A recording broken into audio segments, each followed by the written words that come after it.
있어요? 장관님, 야당은 법무장관의 20명 발언에서 자극을 받아서 부결이 됐다 이렇게 좀 주장을 하는데 어떻게 보세요? 아직도 그런 얘기 하시나요? 모욕감이니 뭐 이런 얘기 하지 말고요. 제가 한 말 중에 틀린 부분이 있는지를 정확하게 지적해 주시면 좋을 것 같아요. 게다가 오늘 국회 대정부질의가 있지 않습니까? 민주당 의원님들께서 제가 한 말 중에 틀린 부분이 있다면 상세하게 지적해 주시면 제가 얼마든지 말씀드리겠습니다. 지금 기자님들께서 말씀하셔도 될 것 같은데, 근데 제가 다시 이렇게 찾아봐도 저는 틀린 말을 못 찾겠던데요. 제 말이 틀렸다고 지적하시는 의원님들은 뭐 라디오 방송에도 없으신 것 같습니다. 혹시 대통령께서 태양광 비리 언급을 하셨는데 국토지검에 특수단이 설치돼 있잖아요. 수사가 좀 본격화된다고 보면 될까요? 원론적인 말씀을 하신 거죠. 태양광이든 그런 보조금 비리는 그냥 공돈을 눈먼 돈을 채간 게 아닙니다. 결국은 그거 다 우리가 내는 세금이거든요. 세금 도둑에 대해서는 엄정하게 수사하는 것이 당연하고 검찰이든 경찰이든 할 일을 충분히 잘 할 것이라고 생각합니다. 조국 전 장관이 서울대에서 파면했는데 얘기를 절차에 따라 진행되는 것은 제가 특별히 언급드릴 문제는 아닌 것 같습니다. 장관님, 여성 대상 강력 범죄자 신상공개 확대도 추진하라고 이렇게 주문하셨는데 이거는 어떻게?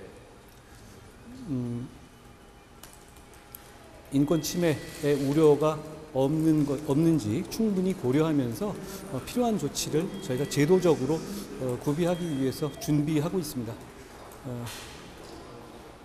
우리 정부는 기본적으로 피해자의 편에 있는 피해자의 인권을 중시하는 정부입니다. 역시 신상정보 문제도 피해자의 인권 그리고 국민들의 인권의 면에서 충분히 고려될 필요가 있는 부분이라고 생각합니다. 과거 정부에 있어서 주로 이제 피해의자의 인권에 대해서 많이 여러 가지 조치들이 있었잖아요. 제가 그 조치들이 잘못됐다는 것을 말하는 것은 아닌데요. 그런 식의 어떤 부분들이 집중된 면이 있었으니까 이렇게 피해자에 관한 어떤 인권 부분도 충분히 고려하는 조치가 필요하고 저희는 그걸 정비하겠다는 말씀을 드립니다. 장관님, 어제 대정부질의랑 부재에서 총리께서 후쿠시마 오염수 관련해서 부담 유포가 도를 넘을 경우에 사법 조치도 언급을 하셨는데 이거에 대해서는 또 어떻게 보시는지? 그거야 뭐 일반적인 말씀을 하신 것 아닌가 생각합니다. 저는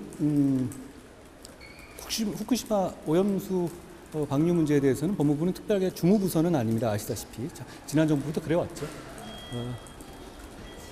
완벽하게 처리된다고 하더라도 사실 그게 감정적으로나 여러 면에서 볼 때 그 부분을 달갑다고 박수치거나 환영할 수 있는 문제도 아니고 개인적으로 안 했으면 좋겠다는 마음은 저나 여러분이 다 똑같을 겁니다. 다만 이 현실 국제정치 상황에서 국익을 고려한 조치를 정부 차원에서 해야 하는 문제라고 생각합니다.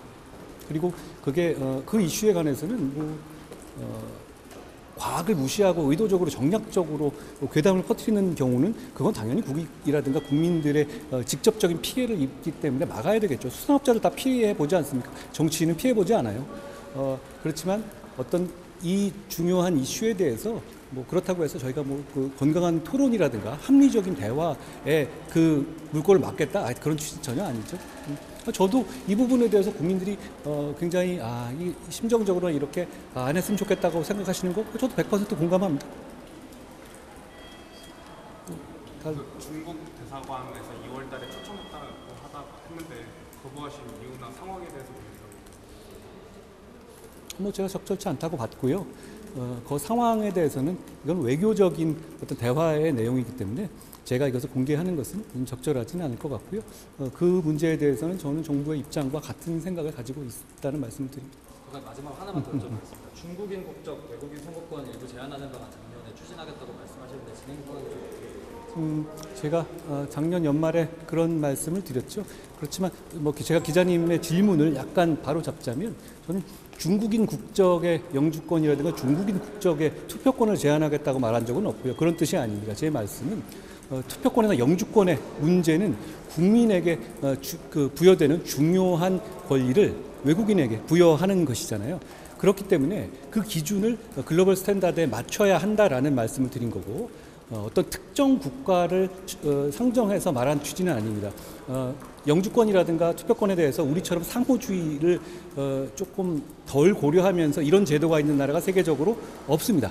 그렇기 때문에 저희는 글로벌 스탠다드에 맞는 영주권과 이 투표권 제도를 준비해야 한다라는 게 제 생각이고, 거기에 맞춰서 영주권 규정이라든가 이런 부분에 대해서 저희가 검토를 진행하는 부분이 있다는 점을 말씀드립니다. 다시 말씀드리지만 뭐 특정 국가를 상정한다 그런 뜻은 아니죠.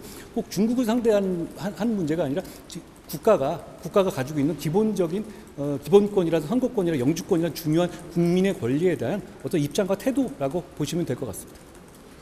그거 더 있으셔도 됩니다. 없잖아 뭐. 네. 저번 주에 그 사형 시효 제도를 폐지한다고 법무부에서 국회에 제출한다고 했는데 그거에 대해서는 어떻게 되거든요? 뭐 사형제도에 대해서 여러 가지 찬반의 논란이 있고, 저희가 사형을 집행한 지 굉장히 오래된 나라이잖아요. 다만 이제 그 생명을 대하는 태도라든가, 다만 범죄의 어떤 예방적인 효과를 가진 것에 대해서 여러 가지 이견이 있을 수 있는 문제입니다. 그렇지만 그 이견과 토론이 진행되는 동안에는 적어도 이 제도적으로 국민을 불안하게 하는 요소는 법적으로 없애야 하는 겁니다. 그런 차원의 요소입니다. 예를 들어서 사형제가 폐지된다, 사형제에 관해서 어떤 집행이 되지 않고 있다고 해서 사형을 선고받은 분들이 이렇게 길가로 석방돼서 나와야 된다는 걸 의미하는 건 아니잖아요. 그런 차원에서 저희가 필요한 조치를 하고 있는 것이다 라고 이해하시면 될 것 같습니다.